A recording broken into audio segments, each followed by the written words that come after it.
All right, we're in AP Calculus, lesson 3-3.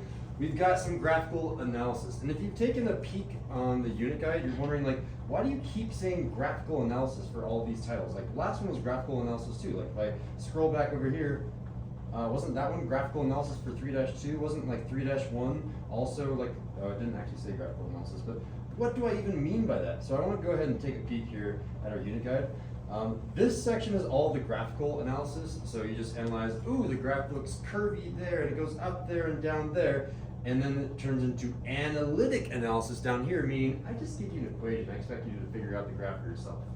So be warned, the graphs are going away, and I'm expecting you to know everything with those graphs so you can do them without the graphs.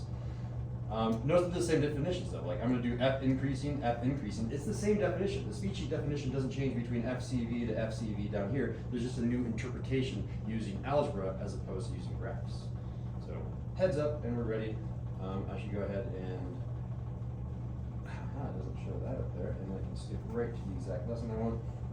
All right, I forgot who I talked to last about objective. Let's just give it a Giorgio. Identify the relative extrema on the graphs of f, f prime, and f double prime. Ooh, yeah, so what does this word even mean, extrema? Anyone have an idea? Extreme. Plural, like plural for extremes. It is the plural for extremes. It's the right way of saying extremes. What are extremes then? Min max. Oh, you knew it because you looked down the head. EVT. Yeah, they're maximum and minimums. Good job, Alden. If you see a maximum or a minimum, that is, by definition, a relative extrema. An extrema is like an umbrella term for just these two words. EVT. Right. EVT? Yeah, EVT applies minimum and maximum, right? So let's go ahead and do their speech sheet definition. So we're gonna have 3 new speech sheet definitions by the end of the lesson. Let's just knock them out right now. So the first one is f relative extrema. And our definition here is f prime sign change. F prime sign change. It's interesting to note that the most common misconception, I can address it right now, things that you might make a mistake later, you might think that that's an FCV. The difference between an F critical value and an F relative extrema, they're very, very similar. You have to be a critical value in order to even classify as a relative extrema. So just keep that in our brains. When I say F minimum, the definition of U, it's when I have an F prime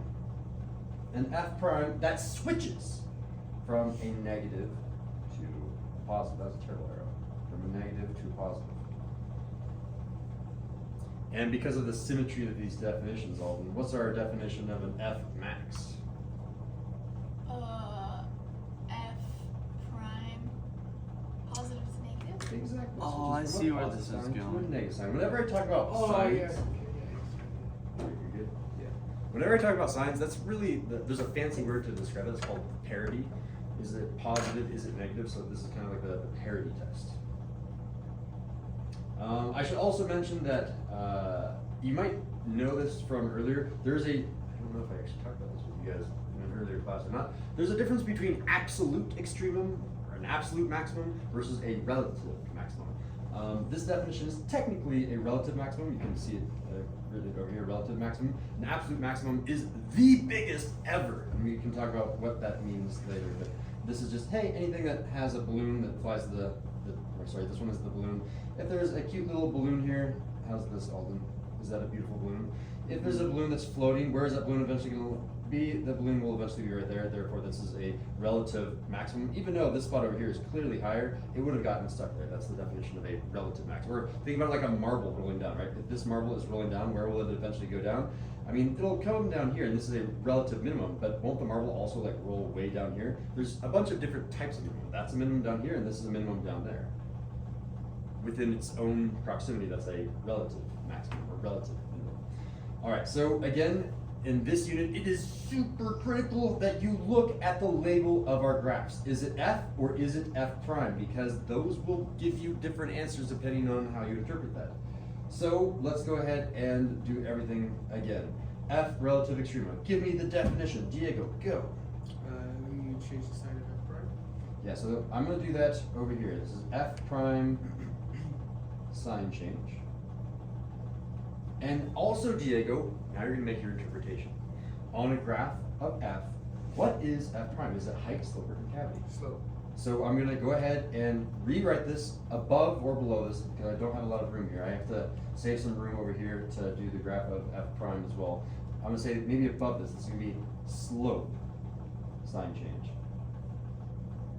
And this is the pattern for this whole unit. You always start with the speed sheet definition, and then you reinterpret what is f prime. Is that height, slope, or concavity? Every single time. Speed sheet definition, interpret. Speed sheet question, interpret.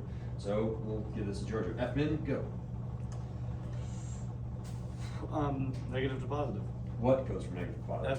F prime. F prime goes from a negative to a positive. And the reason that I'm so critical of like, what are you talking about? Because in the future, there's gonna be definitions that talk about F double prime versus F prime.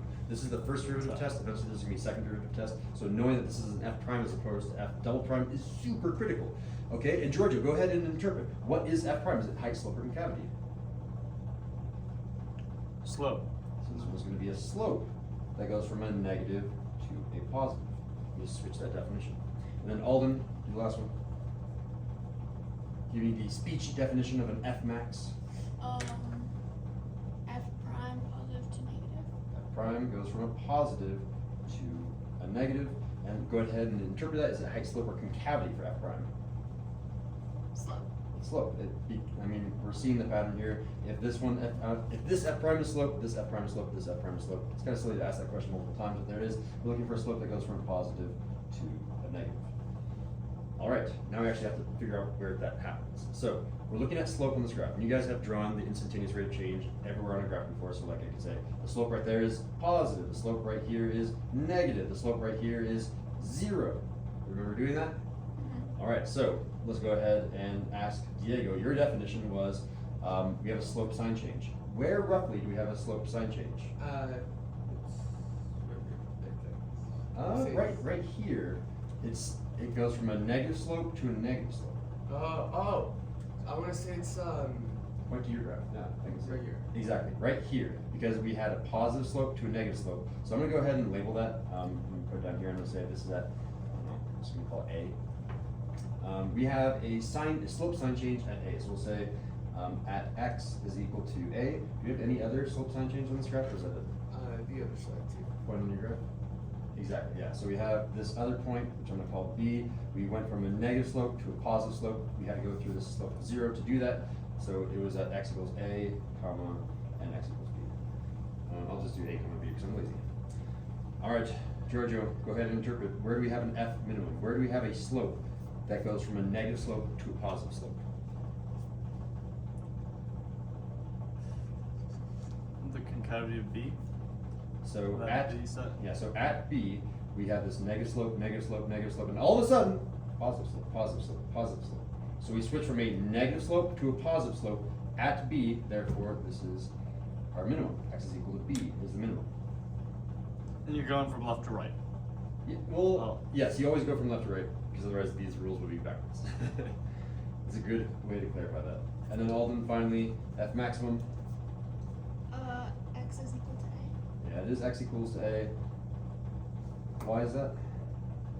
Because it goes from a positive to a negative. Yeah, so we have this positive slope, positive slope, positive slope, 0 slope, negative slope, negative slope, negative slope. So these positives changed into negative slopes. The slopes change from positive to negative. That's the definition. So that changes when I'm talking about a different type of graph. So let's come over here to the graph of f prime. And we have the same exact definition. So let's go ahead and start with Alden this time. What is the definition of an f relative extreme?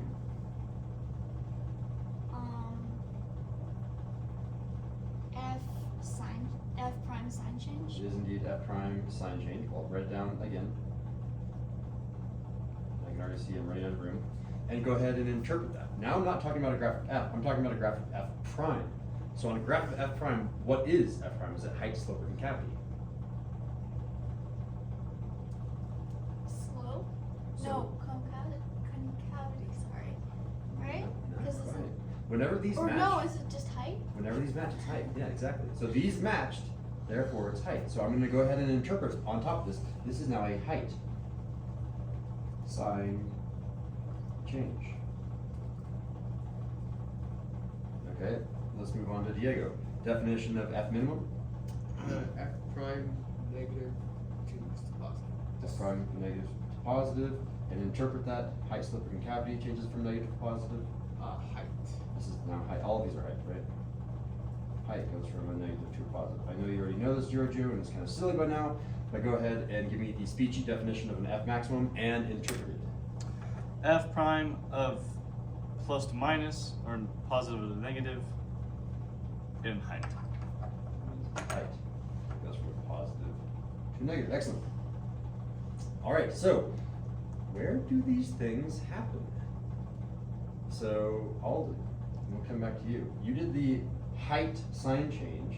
Where do we have a height sign change anywhere in this graph?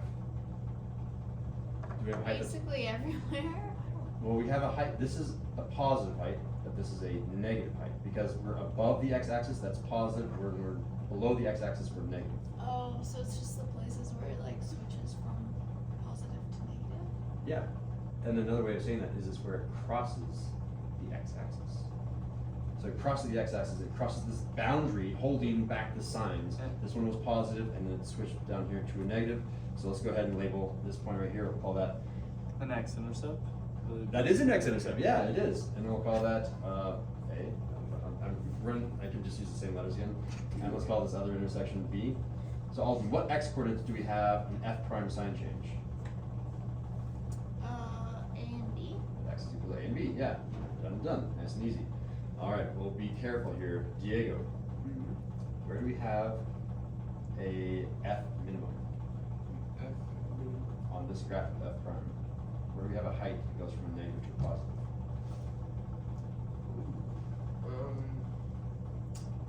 So a minimum, I would say it's We have to have a height that's negative, we have to somehow be down here and then somehow come up here. Where does that happen? Where we reading from left to right, I'm a negative, and then I switch to a positive height. B. B has a negative height down beneath the x-axis, and then it switches to a positive height up above the x-axis. It switched from a negative to a positive. So you say x is equal to b here. Do the name. X is equal to b here. And Giorgio, you get the easy one again. F maximum, where does that happen?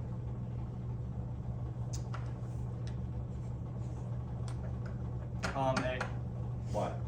Because, what? You're correct, but why? Positive to negative. What goes from a negative or positive to negative? The function.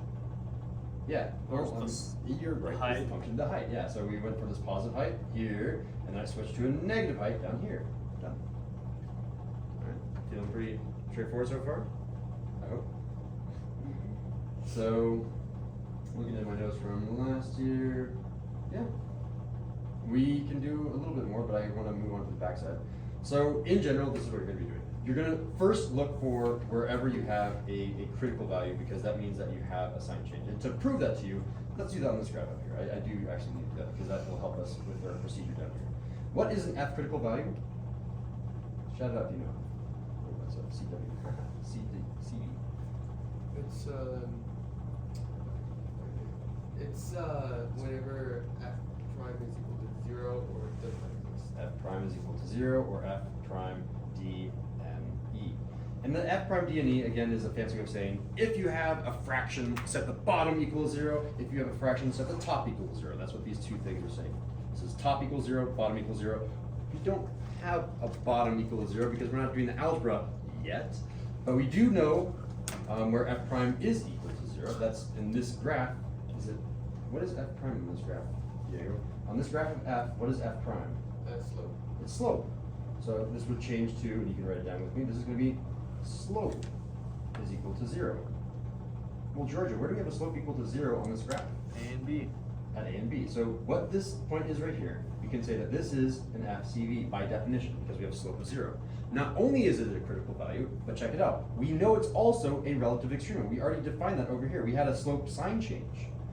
So we're going to have, this is going to be also an F relative extremum. And not only is it a relative extremum, we can classify the type of extremum that we have. Is it a minimum or is it a maximum? Is this a balloon that's flying to the top, or is it a marble rolling down the hill? Or you can just go by the definition down here. We said x equals a is a max, so this is an F max. It's all of those things at the same time. That one point is all of those things. All right, and this one is just anyone can say this. B is also three things. What three things is B? F minimum, F relative extrema, and F. And it's an F critical value. Again, we didn't say F critical value anywhere down here, but we're using this definition of where we have slope equal to 0, the slope is equal to 0 at that point. All right, and to add on just a little bit more information, we should do the other review, which is where do we have F increasing? I'm gonna do this one in red. Where do we have F increasing?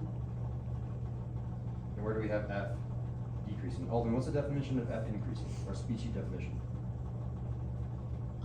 F increasing. Negative to positive. Careful, that is the definition of a minimum. Oh, F prime is greater than 0. It's greater than 0. And what is F prime in the graph of F? Is it height, slope, or concavity? You always ask me the questions I don't know the answers to. That means I'm a good teacher. Wait, on which graph, sorry? So on the graph of F, what is F prime? I'm taking the derivative. Slope. Yeah, exactly. So when you take the derivative, that's just the slope. So I'm going to change this one to slope is greater than 0. Diego, where is the slope greater than 0 in this graph? Can you touch on your graph where it is? Yep. So this entire segment right here, oh, I have a highlighter tool. Check this out. Watch this. This area right here, we have F increasing. We'll say F increasing. And any other section that has positive slope? After B. After B, yeah. So come say over here, this is also F increasing. Definition of F decreasing, Giorgio?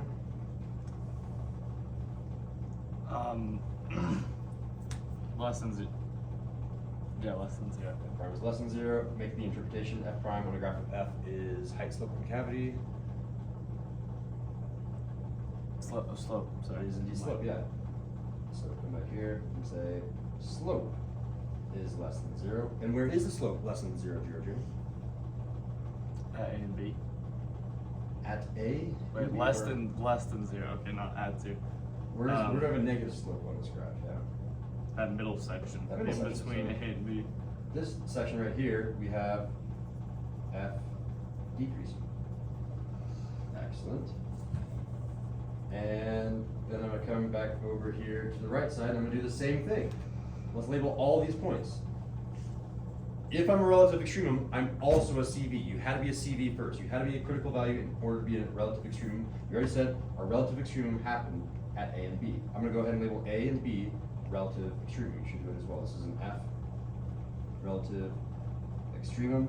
This is an F relative extremum. If it's a relative extremum, it has to be an FCV. It has to be a critical value. And then we can classify what type of relative extremum is this thing. What is A again? Someone shout it out. Is it a max, min? Neither max. It is a max. We'll say that this is an F max. And therefore B is the F min. Excellent. And there's a cool little shortcut to figure out, well, I think it's a shortcut, but we should probably go back to the original definition, and I'll maybe talk about the shortcut if I can remember that. Let's go ahead and do these definitions of F increasing. We know that F increasing is F prime is greater than 0. Let's give this one to Giorgio. What is F prime? Wait, you just did this one, didn't you? Diego, give me, what is F prime on a graph of F prime? Height. Height. So this is now saying, where do I have a height greater than 0? Where is the height greater than 0? Above A and B. Yeah, above those points. So I can say that the height is greater than 0 here and here. So that's where I have my F increasing. This is where I have F increasing, which is kind of weird, right? But I think you guys are getting used to this idea where you have something that's increasing even though the slope is going down. Feels weird, but it's because it's a graph of F prime, and therefore everywhere where it's below the x-axis, it's going to be the other side of that coin. Everywhere down here we have F decreasing.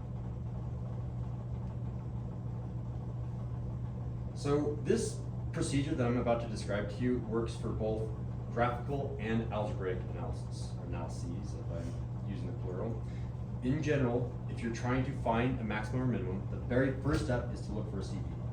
So look for an F critical value.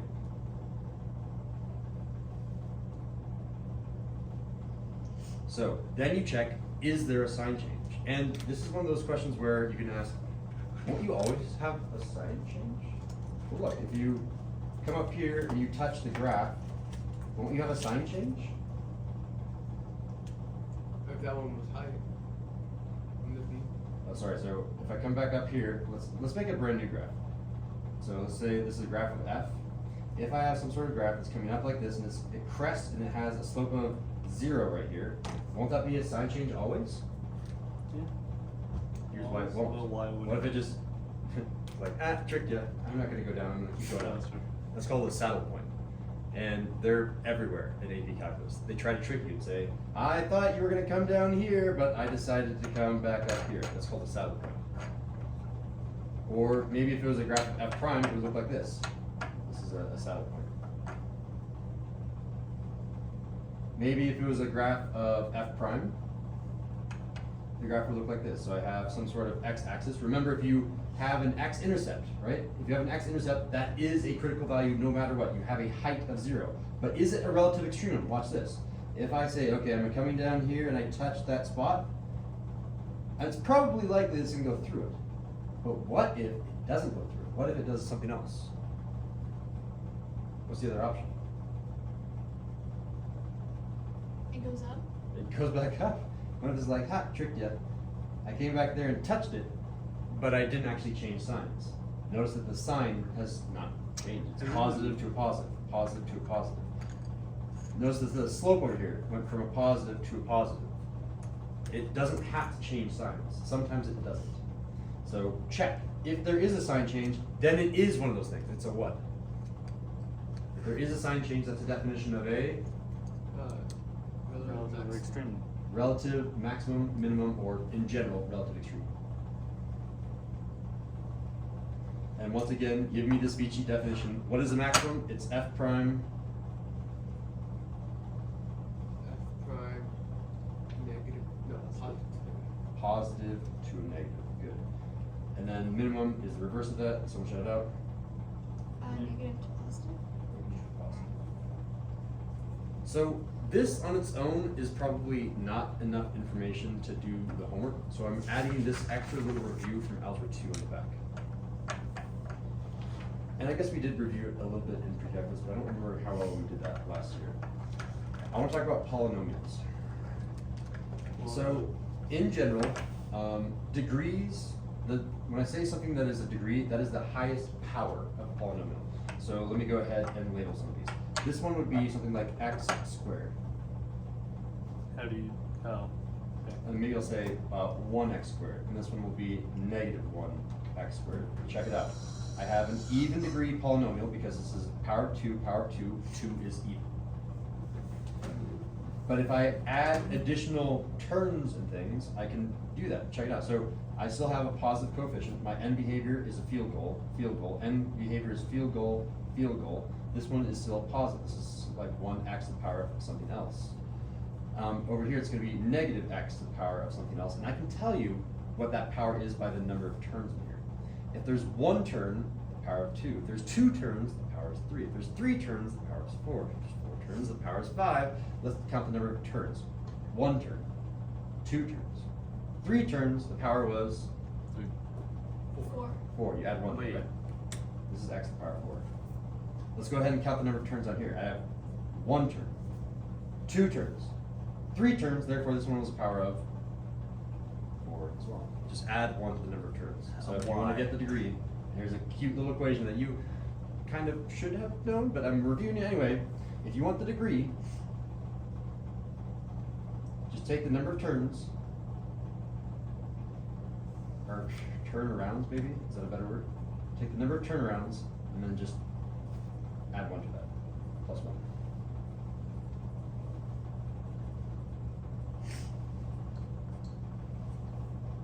All right, so let's come back over here. These are going to be odd degrees. These were even degrees. These are all 2, 2, 4, 4. Those are all even. Odd degrees are going to be not even. Let's go ahead and start with this one down here because I think it's more fun. How many turnarounds do I have? I have 1 turnaround, 2 turnarounds. The power here is x to the power of 3. 3. Done. And is this positive or negative? You always look at the right side. So I'm going to go ahead and circle something super important. Circle the right. Circle the right. Circle the right. Circle the right. Was the right side going up or down? If the right side is going up, if the right side is going up, it is a positive. If the right side is going down, if the right side is going down, it's a negative coefficient out front. See the negatives out front? Let's go ahead and circle the right hand as well. Circle the right, circle the right, circle the right, circle the right. What are those right hands doing? And I say hands because usually we dance with these functions, right? These are from the dance moves. Hey, the right hand is up, therefore the coefficient is positive. Oh look, the right hand is up, the coefficient is positive. Good to remember that. Oh look, the right hand is down, the coefficient is negative. Oh, the right hand is down, the coefficient is also negative. So far so good, we remember all of that. Let's go ahead and count. Holy moly. Oh yeah, this one is going to be like the challenge question. What power is that? What power is this one? 1 turnaround, 2 turnaround, this is power of 3. Yeah, so this is going to be x to the power of 3. This one is tricky though, because it had a potential to turn around.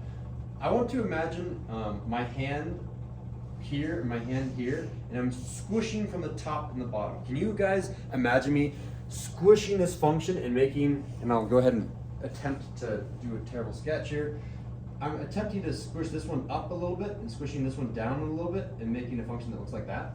Can you imagine squishing that function into that shape? Because it had a saddle point, which was a potential turnaround spot, but then it ignored that possibility. Really, this one had 1 turnaround, 2 turnarounds. This is still an x to the power of 3. Even though it really didn't and just had the potential, do you still count it? Saddle points, yeah. You always look at each saddle point, you're like, oh, you could have squished that, and it's really 2 there. Every saddle point is really 2 turnarounds. It turned around and turned around at the same time. So you want to think like this, right? If I have some function that's coming up and it's about to turn around, it's going to turn around once and then turns around again in order to come back up. So that's why saddle points are kind of 2 turnaround spots. I hope I'm explaining that well enough, but that's x to the power of 3. So let's try this really hard one. This is a saddle point right here. It came down. Oh, yeah? Because for the top one, you put x to the third, Oh, yeah. and it's a negative x It to should the be third. negative x to the third. Good job, Alden. You should log your extra credit. Wait, what's the date though? Today's the 16th of October. Low battery mode. Oh no. All right. I love to hear myself talk, but I need to be done with this lesson. All right. Very quickly. Down here, what power is this? It's a turnaround spot. So turnaround really count for 2 turnarounds. And then I actually have a full turnaround and another turnaround. How many turnarounds do I have? 5. 1, 2. 1, 2, 3, 4. Is it just 4? That's weird. And then 4 plus 1. So 1, 2, 3, 4. Oh yeah, so it's 4, and then you add 1 to it. I was getting weird there. And 4 plus 1 is 5. So it's negative x to the power of 5, or some type of equation that's power of 5 there. Okay, so why did I want to talk about turnarounds? It's because it helps you with derivatives. It's a shortcut for derivatives. I did eventually talk about the shortcut like I wanted to. Every time you take the derivative of the graph changes direction 1 fewer time. I think that's what I was supposed to go there. I don't know, but it should be 1 fewer time. So, this makes sense algebraically. Really quickly, let's take the derivative of x to the power of 5. If I take the derivative with respect to x of this function, what do I get? 5x to the power of 4. 5x to the power of 4, and again, I don't really care about the coefficient, I really care about the parity of the power. Is it an odd? No, not. I think parity is the right word. Is it odd versus even? So, how many times did this one turn around? 4 times. This one turned around 4 times, so we'll label this one turned around 4 times. But how many times did the derivative of that function turn around? 3. Exactly.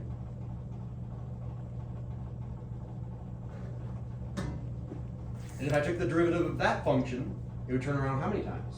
2. And if I took the derivative of that one that turned around 2 times, it would turn around 1 time. And if I took the derivative of that one, it would turn around 0 times. It'd just be like a straight line, right? That's the whole point that I'm trying to get you guys. What you're gonna be doing on the AP test is these questions that say, here's a graph. Take its derivative. And they'll do something that goes like that. You're like, wait a sec, you're supposed to get rid of turnaround spots when you take the derivative. Or maybe they'll make you go backwards and say, here's this graph that has 2 turnaround spots. I'm gonna go backwards and undo the derivative. How many turnaround spots should it have now? The answer is 3 turnarounds, right? This is a cool little trick to figure out what's happening in that graph without really How do doing you too much add a thinking. turnaround onto the graph? Yeah, I mean, yeah, so that's a good question. If I have something that looks like that, how do you add a turnaround? Whoop, right like that. Actually, no, I have to be careful because I'm not allowed to change my right hand. My right hand is positive. My right hand has to stay positive. The only thing I'm allowed to change is the left. There it goes. So that's how you would add on another turnaround. Although that doesn't really work in every single case because it's not graphically perfect, but that's the general shape, I can argue. All right, so that is all of my lesson. I taught you a really cool shortcut at the very end that most kids don't do. John Wynn did not add this to the curriculum. I added this because I felt that it really saved you time on a bunch of AP questions. All right, so let's come back to that objective. My objective was, can you identify the maximum, identify the minimum, in general, identify the relative extremum of functions on a graph, not with algebra. How well can you do that with this 5? I got a 4, 4, and a 3.